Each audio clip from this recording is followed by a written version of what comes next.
سب سے پہلے اعوذ باللہ من الشیطان الرجیم بسم اللہ الرحمن الرحیم.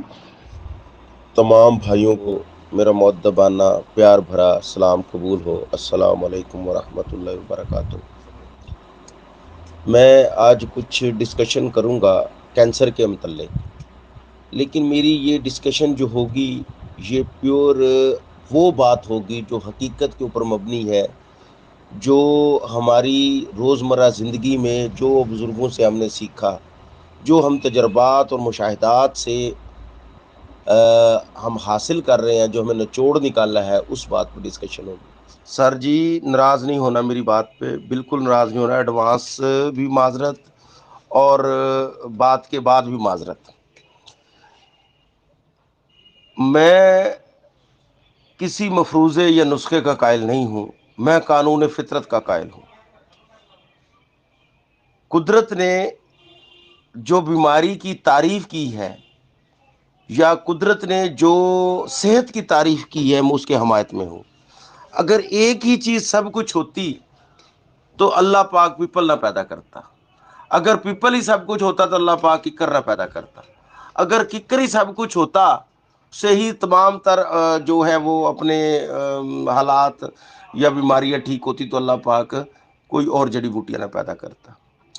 اب ہوتا کیا ہے کہ جوں جوں انسان بیمار ہوتا ہے اور اپنی کون سی غفلت اور کوتاہی کی وجہ سے بیمار ہوتا ہے، یا کس وٹامن کی کمی کی وجہ سے بیمار ہوتا ہے، یا کس وٹامن کی زیادتی کی وجہ سے بیمار ہوتا ہے، یا کوئی حادثاتی بیمار ہوتا ہے، تو اس کے لیے جو جڑی بوٹی وٹامن جس جڑی بوٹی میں ہے اس کو دی جائے گی تو وہ ٹھیک ہو جائے گا. اب یہاں اگر ایک آدمی پانی کی کمی کی وجہ سے بیمار ہو رہا ہے تو پانی اس کو دیں گے تو وہ ٹھیک ہو جائے گا. ایک بندہ خشکی کی وجہ سے بیمار ہو تو اس کو روغنیات دیں گے تو وہ ٹھیک ہو جائے گا. اور ایک بندہ اگر کسی بھی اندرونی انفیکشن کی وجہ سے ٹھیک ہوگا تو جو ادویات انفیکشن ٹھیک کرتی ہیں وہ دیں گے تو وہ ٹھیک ہو جائے گا. اور اسی طرح انسان جب اپنی اگلی بات اسی طرح انسان جب اپنے حالات و واقعات اور احساسات، یعنی جو قدرت نے ہمیں سکھائے ہیں، ان کے اوپر جو ان میں تجاوز کرے گا، حد سے جو اصول بتائے ہیں صحت کے ان سے تجاوز کرے گا تو بیمار ہو جائے گا. مثلاً کیسے؟ اب کینسر کی ڈیفینیشن یہ ہے کہ سیل ہمارے ٹوٹتے ہیں اور نئے آتے ہیں. ہمارے وجود میں ایک سلسلہ ایک اور نئے ٹوٹتے رہتے ہیں، پرانے آتے رہتے ہیں. اب جو آدمی یہ ٹوٹنے کا عمل ایک خاص سسٹم کے تحت ہوتا ہے، قدرت نے رکھا ہوا ہے. اب جو کچھ سیل ریپلیس ہوتے ہیں اور کچھ نہیں ہوتے، کچھ جلدی ٹوٹ جاتے ہیں اور کچھ جلدی آ جاتے ہیں. اب نبی پاک صلی اللہ علیہ وسلم کا فرمان مقدس ہے کہ صبح اٹھ کے اپنے بستر کو جھاڑا کرو، اور صبح جلدی اٹھنا صحت مندی کی نشانی ہے. تو اس سے اگر سائنسی نقطہ نظر دیکھا جائے تو رات کو ہمارے سیل جو ٹوٹتے ہیں وہ ہمارے بستر میں پڑے رہتے ہیں، اور جب وہ ویسٹیج سیل جو ہے ہمارے جسم کو ٹچ جلدی ہو جاتے ہیں تو وہ ہماری دوسرے صحت مند سیلوں کو جو متاثر کرتے ہیں. اب صبح اٹھ کے اس کو جھاڑنا بستر کو یہ بہت زیادہ ضروری ہے. اور صبح جب نئے سیل جو بنے ہوتے ہیں ان کو آکسیجن کی ضرورت ہوتی ہے. صبح کی نرم و نازک ہوا، صبح کی جو صحیح تر و تازہ ہوا ان نئے سیلز کو آکسیجن فراہم کرنے میں بڑی مدد دیتی ہے. اب جو آدمی صبح اٹھتا ہے وہ آکسیجن نئے سیلوں کو ملتی ہے تو اس کو فائدہ ہوتا ہے. اسی طرح جو اصول مرتب زندگی، صحت کے اصول ہمیں قدرت اور فطرت نے بتائے ہیں، ان کے مطابق عمل کریں گے تو ہم بیمار نہیں ہوں گے. اور اگر ان پہ عمل کرتے ہوئے موذی سے موذی جو ہے چیزوں سے وہ بھی چھٹکارا حاصل کر سکتے. اس ٹاپک پہ میں سیریسلی اور سنجیدگی سے بات کروں گا، اور میں یہ گزارش یہ بھی کروں گا کہ جو دوست احباب ہے اس میں جو غلطی اور کمی اور کوتاہی رہ گئی ہے اس کو دور بھی کریں، اور اپنے مفید ترین کومنٹس سے، مفید ترین تجزیے سے بھی مجھے آگاہ کریں. اگر یہ وائسیں کچھ لمبی ہو جائیں یا کچھ کم ہو جائیں تو اس پہ اعتراض نہ کیجیے گا، کیونکہ یہ جو کینسر کا ٹاپک ہے یہ انتہائی سنجیدہ، انتہائی لمبا اور انتہائی جو ہے وہ بہت ہی پریشان کن کرٹیکلی پوزیشن میں پہنچ چکا ہے. سب سے پہلے تو آپ اپنے آپ کو اور اپنے مریضوں کو اور اپنی حکمہ حضرات جتنے ہیں وہ اس بات پہ اپنے آپ کو یقین مستحکم رکھیں کہ اللہ پاک نے کوئی بھی بیماری ایسی نہیں اتاری جس کا علاج نہیں اتارا، کیونکہ یہ ہمارا ایمان ہے اور ایمان ہونا چاہیے، اور اس بات پہ قوی یقین ہونا چاہیے، اور اس بات ہاں یہ ہونا چاہیے کہ ہم ابھی تک اس سمجھ میں پہنچے کیوں نہیں ہیں، ہمیں یہ وجہ تلاش کرنی چاہیے اور ریزن تلاش کرنی چاہیے۔ آج اس ریزن پہ ہی میں بات کروں گا۔ لیکن اللہ پاک نے کوئی بھی ایسی بیماری نہیں اتاری جس کا علاج نہیں اتارا، اور سب سے پہلے تو اس بات کا قوی یقین ہمیں ہونا چاہیے اور ہم اپنے مریضوں کو دیں، اور اس بات کو یقین مستحکم رکھیں کہ وہ اللہ پر بھروسہ رکھیں۔ اللہ کی ذات بہت زیادہ غفور و رحیم ہے، اس نے اپنے بندوں کے اوپر بہت ہی مہربانیاں اور بہت ہی زیادہ کرم نوازشیں اور بہت ہی زیادہ رحمتیں مسلسل موسلادھار بارش کی طرح برساتی رہتی ہے وہ ذات، اور اپنے بندوں کو راہ ہدایت پر لاتی ہے اور بھٹکانے سے بچاتی رہتی ہے، اور راہ مستقیم جو ہے وہ ہمیشہ دکھاتی رہتی ہے، اور انسان اپنے اعمال اور اپنی بے وقوفیوں اور اپنی غلطیوں اور ناکامیوں کی وجہ سے جو ہے وہ نیگیٹو اور پازیٹو اور مشکلات کا شکار ہوتا رہتا ہے۔ سب سے پہلے اعوذ باللہ من الشیطان الرجیم، بسم اللہ الرحمن الرحیم، یہ ایسے پیارے وظائف ہیں، یہ ایسے پیاری ہماری جو ہمارے دین کے جو یعنی بالکل شروع کے جزو ہیں، جن سے ہم بے شمار موذی سے موذی امراض اور موذی سے موذی مسائل اور مصیبتوں اور پریشانیوں اور دنیا کے ہر معاملہ سے بچ سکتے ہیں۔ اعوذ باللہ من الشیطان الرجیم کا پڑھنا ہمیں کینسر جیسی موذی مرض اور کسی بھی انسان کے مضر اثرات اور کسی بھی ان شیاطین کے مضر اثرات، جنات کے مضر اثرات اور کسی بھی پیچیدہ سے پیچیدہ مضر اثرات سے ہمیں بچانے میں بہت اہم معاون کردار ادا کرتی ہے، اور اس بات پہ کوئی بندہ بھی شک نہیں کر سکتا۔ صحت انسانی کیا ہے؟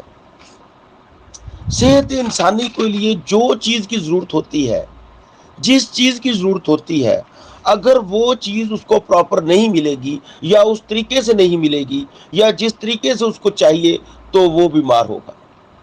جتنی چاہیے اگر زیادہ ملے گی تو تب بھی بیمار ہوگا، اگر کم ملے گی تو تب بھی بیمار ہوگا، اگر اس کو مناسب ماحول یا مناسب وقت پہ نہیں ملے گی تو تب بھی بیمار ہوگا۔ اب جو کینسر کی ڈیفینیشن ہے، جو میری ریسرچ ہے، جو آپ لوگوں کی بھی ریسرچ ہے، جو مختلف حکمہ حضرات کی ریسرچ ہے، کہ جسم کے اعضاء جو کے سیل جو ہے، انسان کی جو اکائی ہے جو وہ ایک سیل کے اوپر ہے بنی ہوئی ہے۔ اللہ تعالیٰ کا یہ بڑا خوبصورت نظام ہے کہ یہ سیل کا بننا اور نئے سیل کا آنا ایک خاص ضرورت اور خاص سسٹم کے تحت ہوتا ہے۔ اب کینسر ایک ایسی بیماری ہے جس میں یہ سیل کا ٹوٹنا اور سیل کا بننا، یہ سسٹم متاثر ہو جاتا ہے، یا سیل ضرورت سے زیادہ بنتے ہیں یا ضرورت سے کم بنتے ہیں۔ اب جسم میں سیل ٹوٹتے بھی رہتے ہیں اور جسم میں سیل نئے بنتے بھی رہتے ہیں۔ اب کچھ جسم کے اعضاء ایسے ہیں جن کے سیل بالکل ریپلیس نہیں ہوتے اور ان کے کسی کے ریپلیس ہوتے رہتے ہیں۔ اب آئیے اس قانون کی طرف بن جاؤ۔ نبی پاک صلی اللہ علیہ وسلم کی ذات مبارکہ پہ آپ کا فرمان ہے صلی اللہ علیہ وسلم، میرا تن من دھن آپ پہ قربان ہو۔ آپ نے اتنے احسن طریقے سے ہمیں سمجھایا، اتنے احسن طریقے سے ہمیں بتایا کہ جب آپ رات کو جلدی سو جاؤ، صبح جلدی اٹھو، جب اٹھو تو اپنا بستر جھاڑ لیا کرو۔ اس میں کیا حکمت تھی؟ ہم نے کبھی سوچا کہ جو ہمارے سیل ٹوٹتے ہیں وہ ہمارے بستروں کے اوپر پڑے رہتے ہیں، اور جب وہ سیل ٹوٹتے ہوئے سیل دوبارہ ہماری باڈی کو ٹچ ہوتے ہیں تو ہمیں افیکٹ ہوتا ہے، ہمیں انفیکشن ہوتا ہے، جس سے کینسر میں کیا مرض آنے میں مدد ملتی ہے۔ تو اپنے بستر کو جھاڑا کرو۔ علل صبح اٹھنے سے کینسر کے مرض میں بہت زیادہ افاقہ ہوتا ہے۔ کیوں کہ جو سیل ٹوٹتے ہیں وہ فوری اس سے ہم اپنے آپ کو علیحدہ کرتے ہیں اس ویسٹیج سے، اور جس بستر کو جھاڑتے ہیں، اور بستر کو جھاڑنے کے بعد ہم اپنے جسم کو نئی تر و تازگی دیتے ہیں، اور جو سیل ہمارے نئے آئے ہوئے ہوتے ہیں ان کو جب صبح کی نرم و نازک تازہ ہوا لگتی ہے، وہ صبح کی ہوا ان سیلوں کو آکسیجن جو فراہم کرتی ہے، اور ان میں وہ بڑی طاقت اور بہتری اور بڑھوتری ہوتی ہے۔ یہ سائنس کہتی ہے کہ صبح کی تازہ ہوا انسانی جسم کے نئے سیل جو رات کو بنتے اور ٹوٹتے رہتے ہیں ان کو بہت زیادہ فرت اور ان کو بہت زیادہ طاقت مہیا کرتی ہے۔ سب سے پہلے کینسر کے مریض کو تو یہ بولے کہ وہ صبح نہار منہ اٹھے، نماز پڑھے، اگر کوئی غیر مسلم ہے تو وہ پھر صبح صبح اٹھ کے تازہ ہوا لے، اس کو افیکٹ وہ ہوں گے۔ آتے ہیں قدرت کے دوسرے قانون کی طرف، رات کو جلدی سونا۔ اب جو شخص رات کو جلدی نہیں سوتا اور کینسر کا مریض بھی ہے، تو کینسر کوئی یہ چاہتا ہے کہ اس کو کینسر نہ ہو تو رات کو جلدی سوئے۔ اب کسی کو کینسر ہو بھی گیا ہے تو اس کو رات کو جلدی سوئے، اب اس کو نیند نہیں آتی، اب ہم کیا کریں گے؟ اس میں آپ نبی پاک صلی اللہ علیہ وآلہ وسلم قربان جاؤں یا رسول اللہ آپ پر، کہ آپ نے کدو کو استعمال کیا۔ آپ نے کہا کہ جو آدمی کدو استعمال کرتا ہے اس کا دل اور دماغ کمزور نہیں ہو سکتا۔ ہم نے اس چیز کو تلاش کیا۔ میں الحمدللہ ثم الحمدللہ کدو کے روغن کو اپنے مطلب کی زینت سمجھتا ہوں، اور ہر ایک بیماری کا علاج میں کدو روغن سے کرتا ہوں، اور ہر بیماری میں کدو روغن کا اہم جزو بناتا ہوں۔ جب آپ کدو روغن کا استعمال کریں گے تو آپ کا دل اور دماغ کمزور نہیں ہوگا۔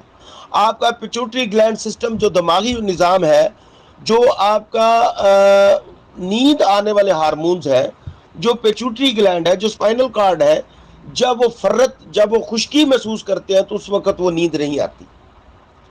جب اعصاب آپ کے خشک ہوتے ہیں، جب آپ میں خشکی محسوس کرتے ہیں تو نیند نہیں آتی۔ اور کدو روغن جب ہاتھوں کی تلیوں پہ، پاؤں کی تلیوں پہ لگا کے آپ کو سوتے ہیں تو الحمدللہ ثم الحمدللہ بھی آپ نے پورا نہیں لگایا ہوتا آپ کو نیند آ جاتی ہے۔ آپ کے دماغی نظام، آپ کا اعصابی نظام مکمل طور پر ریلیکس ہو جاتا ہے، اور وہ جو فیلنگز ہے اس کی وہ اچھی ہو جاتی ہے اور آپ کو نیند آ جاتی ہے۔ آپ کینسر کے مرض کی پہلی علامت جو نیند نہیں آتی اس پہ آپ قابو پا لیتے ہیں، اور آپ مریض جو ہے آرام سے گہری نیند، پرسکون نیند سوتا ہے۔ اب آتے ہیں دوسری علامت کی طرف۔ کوئی بھی شخص اس وقت تک بیمار نہیں ہوتا اگر اس کو بھوک نہیں لگتی۔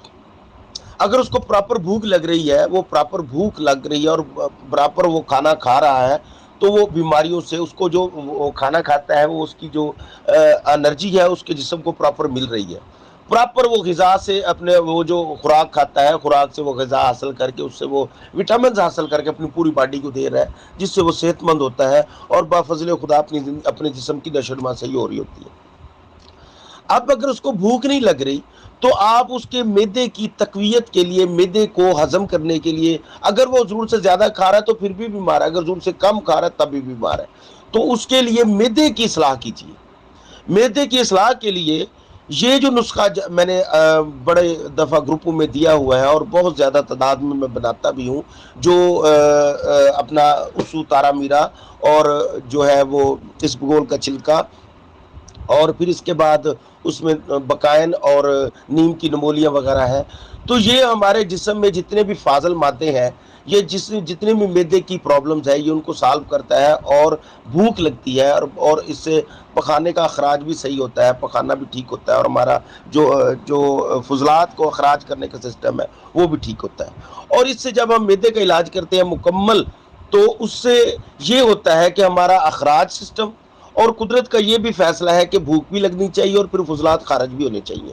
جب ہم اس پہ قابو پا لیں گے کہ فضلات بھی خارج ہوں اور بھوک بھی لگے، تو ہم کینسر کی دوسری جو کنڈیشن ہے، جو صحت کی دوسری کنڈیشن، اس پہ قابو پا لیا۔ اب آپ ایسا کریں کہ جب آپ کے مریض کو برابر بھوک لگ رہی ہے، یہ صفوف بنا کے دیں، برابر اس کو بھوک لگ رہی ہے، تو الحمدللہ ثم الحمدللہ کوئی بھی کسی بھی قسم کی مرض ہے اس سے اس کو تقویت ملے گی، اور خوراک کی ہضم اور نظام اخراج ٹھیک ہو جائے گا۔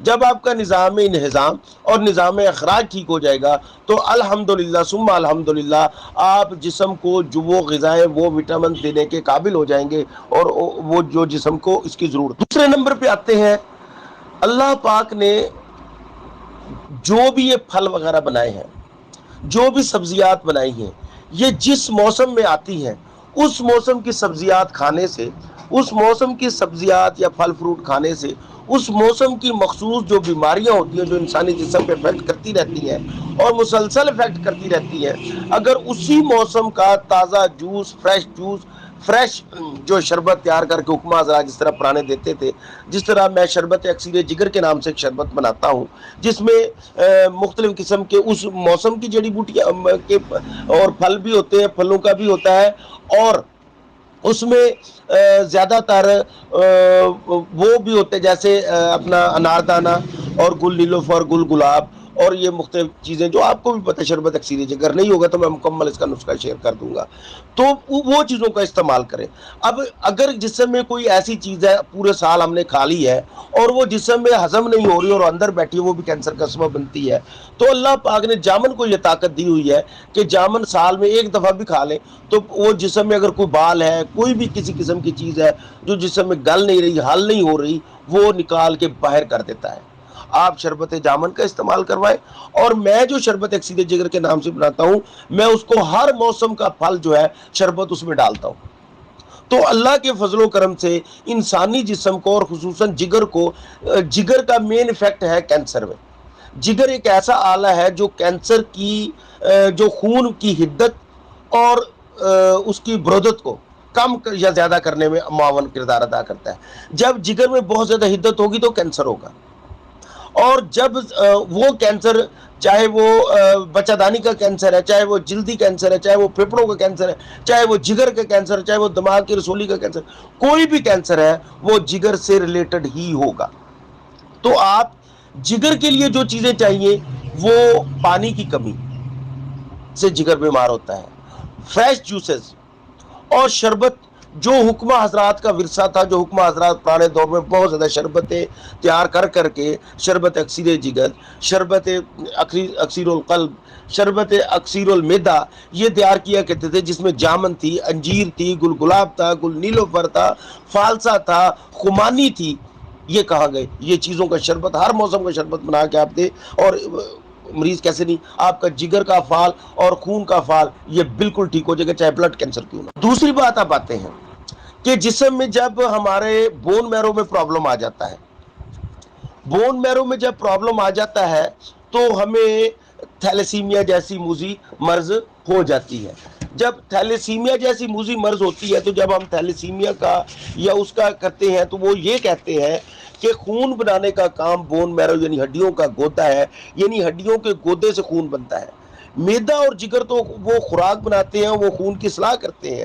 جگر میں خون کی اصلاح ہوتی ہے، جگر خون سے زہریلے مادوں کو نکال کر اس کی اصلاح کرتا ہے، اس کی حدت اور برودت کو کنٹرول کرتا ہے، اور فاسد مادوں کو مختلف ذرائع سے جسم سے خارج کرتا ہے۔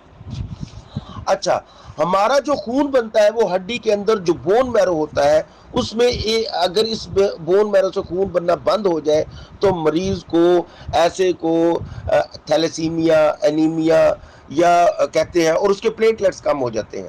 اگر پلیٹلیٹس کم ہو جائے تو مریض کے کسی بھی حصے سے بلیڈنگ ہونا شروع ہو جاتی ہے، اور اس کو ایپلاسٹک اینیمیا کہتے ہیں۔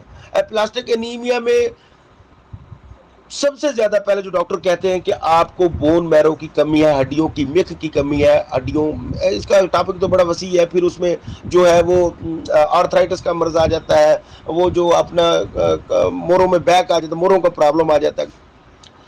تو اس کا جو سب سے پہلے طریقہ کار ہے، آپ ماشاءاللہ طبیب ہیں اور بہت ہی اعلیٰ طبیب ہیں اور بہت ہی عالم فاضل ہے، بون میرو جتنا بھی زیادہ ہماری مکھ ہے، جتنا بھی زیادہ ہمارے یہ پلیٹلیٹس ہیں، اللہ پاک نے پمبا دانہ میں پیدا کیے ہوئے ہیں، میں روغن آملہ میں پیدا کیے ہوئے ہیں۔ پھر سب سے زیادہ جو پلیٹلیٹس ہیں، سب سے زیادہ جو کیلشیم ہے، سب سے زیادہ جو ہڈیوں کا کینسر ہے، سب سے زیادہ ہڈیوں کے پرابلم ہے، وہ پیپل میں ہے۔ پیپل کا مغز، پیپل کی جڑیں، پیپل کے پتے، پیپل کا چھال، پیپل کا پانی، پیپل کی جڑ کا پانی۔ اللہ کے فضل و کرم سے اللہ پاک نے وہ حیرت انگیز پیپل کی خوبیاں پیدا کی ہوئی ہیں۔ اگر آپ یہاں بات کریں ہم آیورویدک کی، تو آیورویدک پیپل کو پوجتے ہیں، کیوں؟ اس میں اتنی جڑی بوٹیاں ہیں۔ جتنے بھی ہمارے بون میرو پرابلم ہے، تھیلیسیمیا کے حل ہے، وہ ہمارے پیپل میں، پمبا دانہ میں